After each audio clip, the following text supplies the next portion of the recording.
ماشاءالله ماشاءالله. واورې خو داسې واورې دي په دا تېر اخر کې واوره ماشاءالله داسې کار وکړ الحمدلله. ډېرې ښایسته واورې، ډېر ښایسته بارانونه، الله دې د رحمت وګرځوي او خدای تعالی دې د خیر وګرځوي.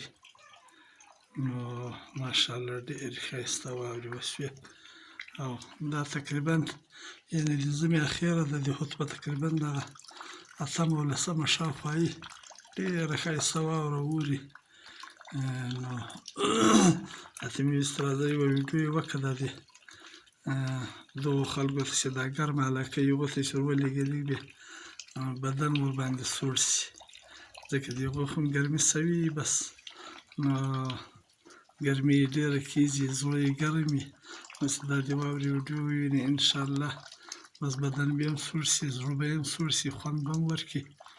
نو الله تعالی دې زموږ تاسو لپاره خیر کړي.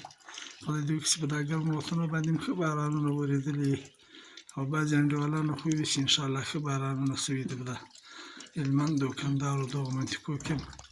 انشاءالله په دا نورو منطقو کې به هم بارانونه وي، الله دې دې خیر کړي. خدای دې ابسالې جوړه کړي، خدای تعالی دې دا وچکالي ختمه کړي. خلک ډېر تنګ وو او بس دغه چیغې ویلې چې وچکالي ده وچکالي ده، خو باذن الله تعالی مهرباني چې وشي او بس خدای تعالی وخت نه ورباندې وځي. نو خدای تعالی ته خو یو شی مشکل نه وي، نو ډېر خوند یې وکړ. الله دې دې خیر کړي، روغ جوړ کامیاب اوسئ، الله تعالی له ټولو مشکلاتو وساته. السلام علیکم، الله حافظ.